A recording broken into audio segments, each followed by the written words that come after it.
கல்யாணம் ஃபிக்ஸ் ஆயிடுச்சா? தமிழ் மேட்ரிமோனிக்கு தேங்க்ஸ் சொல்லணும்.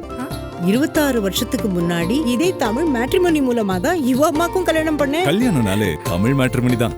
கடலூர் மாநாட்டில் ஒரு அறிமுக கூட்டம் இருந்தது, வேட்பாளர் அறிமுக கூட்டம் நடந்தது. அவர் ஒவ்வொரு வேட்பாளராக சொல்லும்போது உங்களை சொல்லி அறிமுகப்படுத்துறாரு. மற்ற வேட்பாளர்கள் எல்லாம் எழுந்து நின்று மரியாதை செஞ்சாங்க. நீங்கள் எழுந்து நிற்கலை, நீங்கள் அவரை அவமதிச்சிட்டீங்க அப்படின்ற ஒரு போக்கு எல்லாத்துலேயும் சோசியல் மீடியாவில், சமூக ஊடகங்கள் எல்லாத்துலேயும் இருக்குது. அது உங்களோட பதில்? சோசியல் மீடியாவுக்கு வேறு என்ன சொல்லுங்க, எதை நெகட்டிவ் இல்லை, அவங்க எப்படி ஒப்பிடுறாங்கன்னா, திரும்ப சொல்லும்போது நீங்கள் எழுந்திருக்கல, அதே இது முதலமைச்சர் ஸ்டாலின் சொல்லும்போது நீங்கள் எழுந்து நின்று வணக்கம் சொல்லிட்டு உட்காடுறீங்க அப்படின்றது ரெண்டையும் ஒப்பிட்டு அதை பேசுகிறாங்க. சரி, நான் ஒரு கேள்வி இப்போ நீங்கள் கேட்டதுனால கேட்குறேங்க.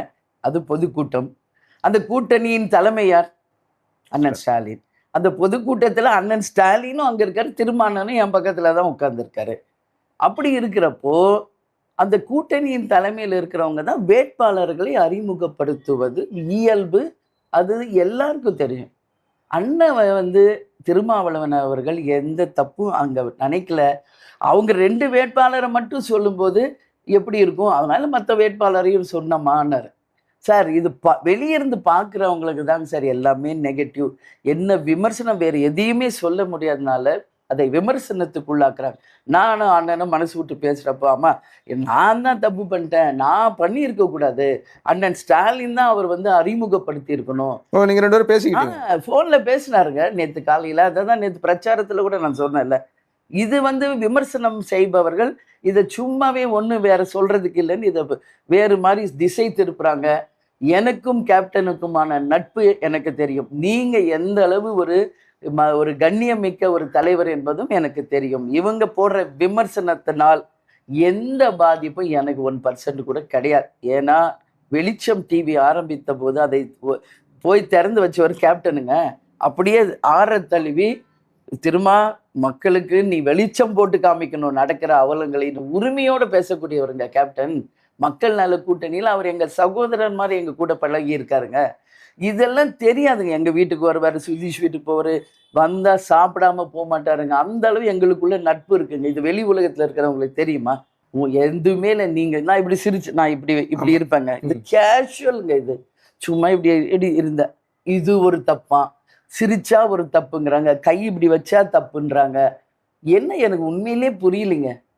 ஏன் நான் யோசிக்கிறேங்க, ஒரு ஊழல் வழக்கோ, ஒரு சொத்து குவிப்பு வழக்கோ, ஒரு கஞ்சா வழக்கோ, இல்லை ஏதாவது தப்பான ஒரு வழக்குகள், சொத்து குவிப்பு, இந்த மாதிரி தேமுதிக மேலே வேறு எதையுமே சொல்ல முடியாத ஒரு காலகட்டத்தில் ஒரு நேர்மையான நியாயமான ஒரு அரசியல் கட்சி, ஒரு நேர்மையான கட்சியாக இருக்கிறதுனால வேற எதையுமே நெகட்டிவாக அவங்களால சொல்ல முடியாததுனால ஒரு சின்ன விஷயத்தை கூட அதை தவறாக அவங்க வெளிக்கொண்டு வராங்க. அதை போர்ட்ரேட் பண்ணுறாங்க. இதுதான் உண்மை. ஆனால் உண்மையில் அண்ணன் திருமாவளவன் அண்ணன் எனக்காக பிரச்சாரத்துக்கு நாளை மறுநாள் விருதாசலம் வராருங்க. அவர் சொல்லுவாருங்க, அன்னைக்கு நான் அதுக்கு முன்னாடி இப்போ சொல்கிறேன், அவருடைய வேட்பாளருக்கு நான் பிரச்சாரம் போகிறேன், புரியுதுங்களா? அவர் சொல்ல, அம்மா என் சகோதரி நான் உனக்காக விருதாசலம் வரேன், திட்டக்குடி போகிறேன், நெய்வேலி, அப்போ உனக்கு வரேன் அப்படின்னு அவர் சொன்னார் நேற்று என்கிட்ட ஃபோனில். ஸோ எங்களுக்குள்ள அந்த அளவு ஒரு நட்பு இருக்குது, புரிதல் இருக்குது. வெளியிருந்து பேசுகிற உங்களுக்கு என்ன அதில் பிரச்சனைன்னு நான் கேட்குறேன். இதோட தயவு செஞ்சு தப்பாக போடுவதை இதோட நிறுத்திக்கங்க. எல்லாமே தப்புன்னா என்ன, அது எனக்கு ஒன்றுமே புரியலைங்க.